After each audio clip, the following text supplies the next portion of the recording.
I came to Immersion to try to grow in my faith and try to get a better understanding of how to tackle the challenges that people bring against Christianity, but also just to get an understanding of how Christ wants me to live my life and how I can glorify Him with everything I do.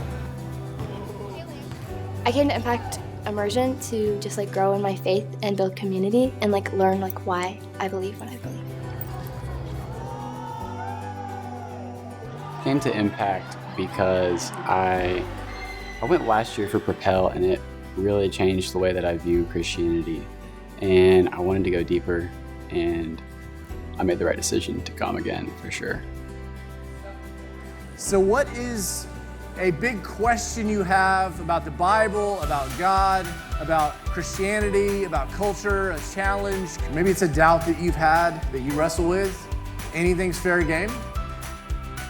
One surprising thing about Immersion is how challenging it is. I knew that you learn a lot, but I didn't really know how much my faith was going to be challenged and how much I was going to be stretched in my mind to learn more and figure out new ideas and new beliefs that I haven't really discovered before. So yeah, that's been really exciting. All right, you just had an experience with Bob Pagan, otherwise known as Pagan Bob. And what I want you to do is give yourself a group grade. 10 means we just owned Pagan Bob. 0 means Pagan Bob just owned us. 3, 4, 6. All right, someone is blind. 3, 4.5, 2.5. A lot of 0.5s. I learned a lot about how my faith is like my own. It's caused me to ask questions about my faith in the best way possible and reconstruct it in so many new ways that I never thought I would know before. The Gospels make it clear that Jesus claims to be God, that He died, that He rose again, that He atoned for sins, and the whole message of reconciliation is right there. These are all things that Muslims vigorously disagree with. So how do they reconcile the fact that the Quran commands them to believe in the gospel, and yet they reject all of these core teachings of Christianity? Immersion has been really good just because we're able to get the knowledge we need about a lot of controversial topics that our churches don't speak on. So for example, we had a lady come in and speak on race and racism and why some of the things that are taught about it are not necessarily biblical. And then we've had people come in and speak on homosexuality and transgenderism. And I think it's important to know that stuff because it is so present in our day and age, and we should know how to defend it biblically, but also be loving. Our first and foremost goal is not to think the way that my skin color group thinks. My first and foremost goal must be to think as Scripture thinks. Something that I learned was that the most important thing, one of them is to take our doubts to God and confess them to others, and because where else can we go, right? In atheism, there's no one to take them to, so when we have doubts, the important thing is to run to God instead of running away from Him. Because Christianity is not like your favorite flavor of ice cream where you just pick a flavor you like. It's based on Jesus. And it stands or falls on the resurrection being a historical event in history. I feel like I've grown in confidence just because I feel like I have a lot more answers now. So even whenever I went to Georgia Tech, I was never really nervous whenever I got into disagreements with certain people, and I felt like I was ready to answer any questions that they had or to just defend my faith in general. Why we're doing this in a sense is because we're all ambassadors for Christ. And there are opportunities all the time in front of us. If we'll ask questions, we'll listen, we'll pay attention to people, it's amazing how God can use you.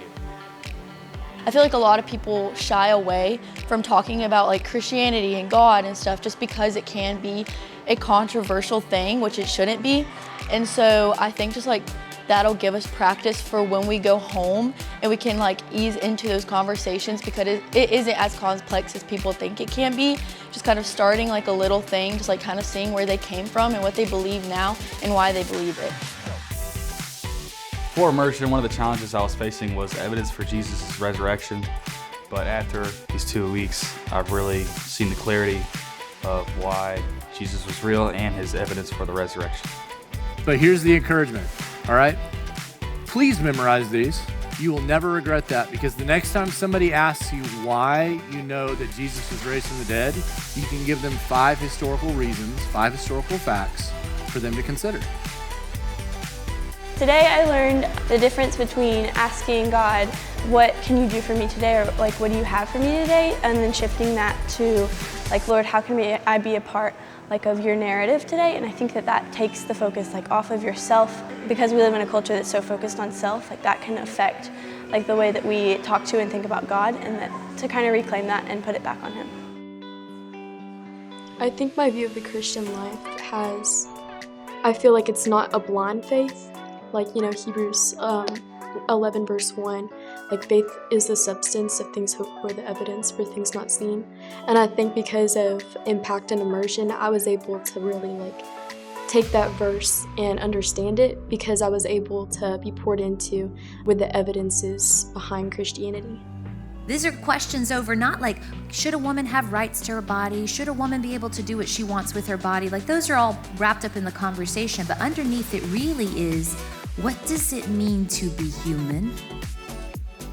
And what does it mean to be valuable as a human being? I really enjoyed team challenges. It's been a good opportunity to just bond with new people and get to work in a team with people with different personalities. And the late nights have also helped me not to take myself so seriously with Steal the Bacon yesterday, and the water night was really nice. I have had a lot of fun, especially during team challenges, and it's let me realize that it's more about growing in a relationship than it is actually even when it comes to completing the challenges. It's more having fun with my team while I'm doing it and learning about each other and learning how to help each other grow. I think the environment here just really encourages you to just be yourself and go out and fail and have fun and learn new things, challenge yourself. And just the environment, especially the leaders, they really get you hype, and you're put in scenarios where you have to bond. And it was hard at first, but it became very natural, and you're just like, it's impossible not to have fun here. I would say that immersion is an intentional place. I think that you walk into immersion and it can be very overwhelming, because no phone, no communication with the outside world, and that's very different than other camps. I also think that immersion is intentional because you have people from all different backgrounds. You have people from all over the country, which bring in different perspectives, different stories, different backgrounds. And I think that that's so encouraging, because a lot of times I can get fixated on, oh, but I've sinned so much worse than you.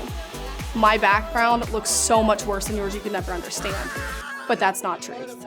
That is not what God calls us to. God calls us to lead others well and to disciple others well. And I think the Impact staff does such a good job of being intentional and then leading their students well.